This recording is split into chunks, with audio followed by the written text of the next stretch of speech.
to lò nó bé thằng cá lò nó xua họ sừng đi lại chơi nè giờ cái nó nói giờ nó lại bây giờ xin trả lời nữa các số lúc đó thì mình chỉ cho bé thằng cá tôi xin gì thôi giờ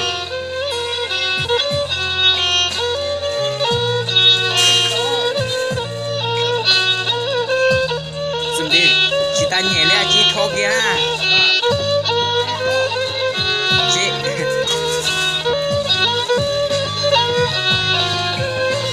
nó mi xin nó chỉ muốn đã chỉ nó lên đi cái nó chỉ muốn đã chỉ nó lên nè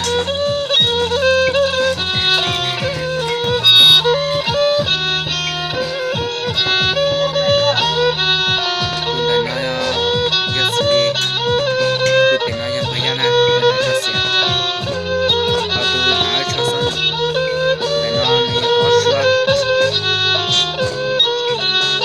rồi có sữa rồi nó chỉ sữa xíu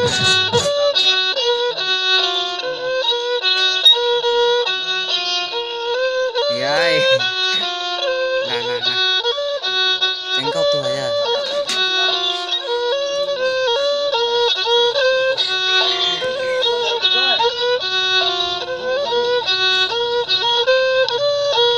chị Ly đây chờ xóa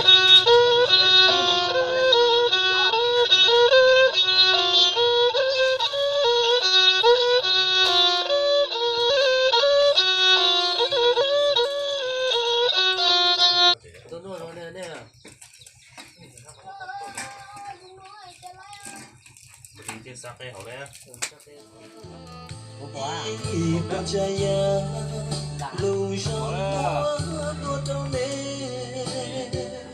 ke dua ke hoa lu có mua rằng tao chê chúa thọ con nè si lu mu tay thế lu xiên mòn gì nó lu cha ta ti ti chỉ bao nhiêu ly cha chia nè mu lo cả đời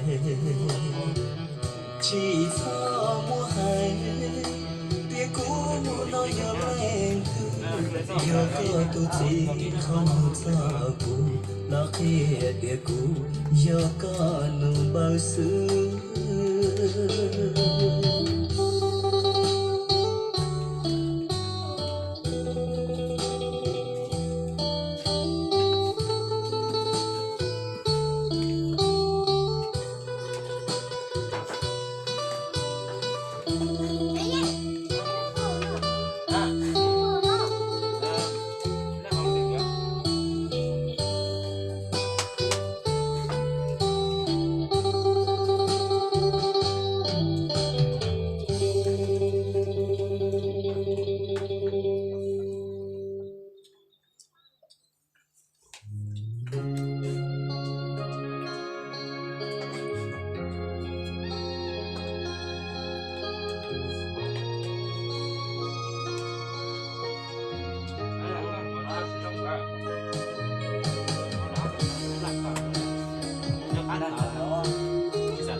tao có lo số tiền nó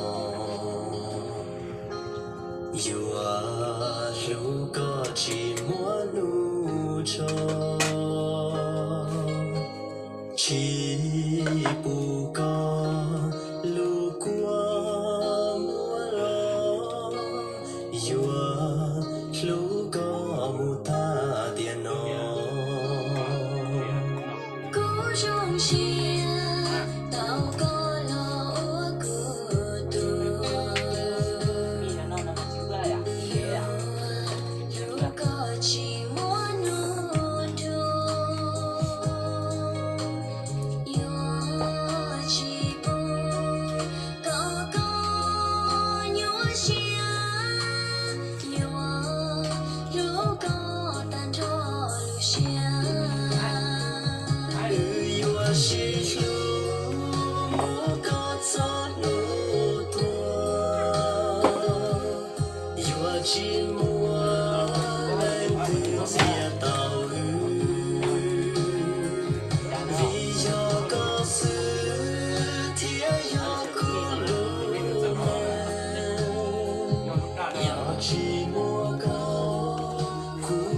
喜欢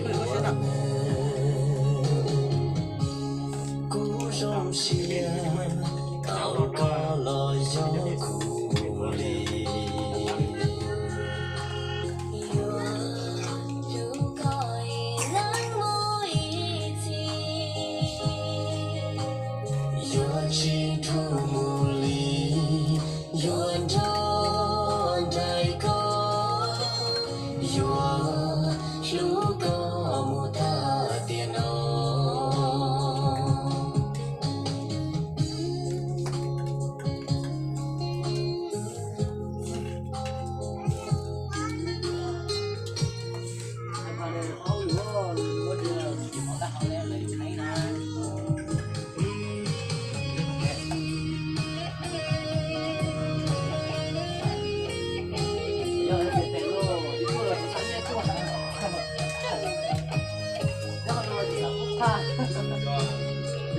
từ yêu chỉ mưa có gió nụ tua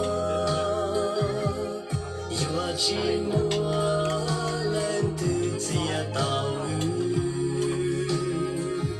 vì giờ có sự thiên yêu có luôn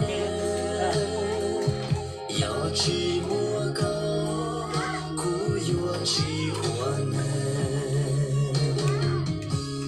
cú rong xia tàu cá lo gió cù lì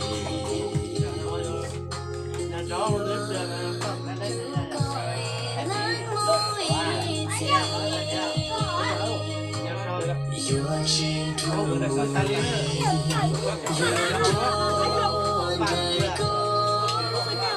yêu yêu có một thà tiền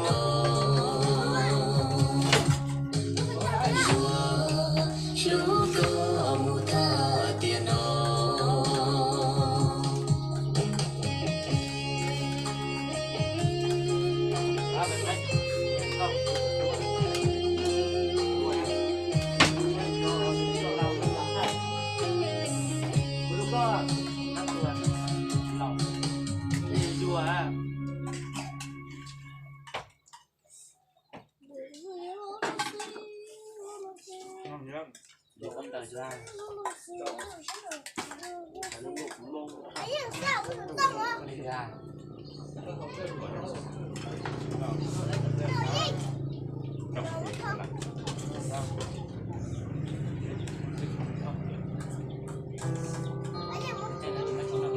，sao đâu ha?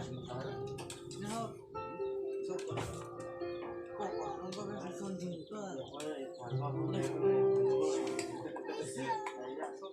Cái dòng nó hơi này mới làm.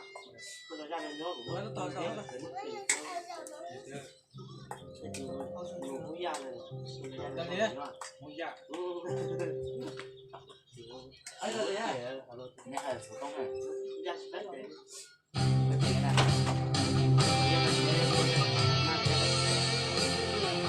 Xong vừa hai người đây chỉ có cái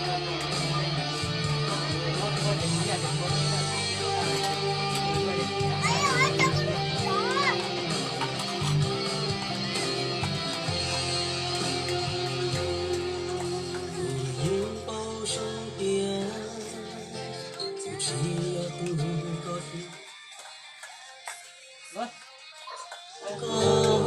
lời tu con chào các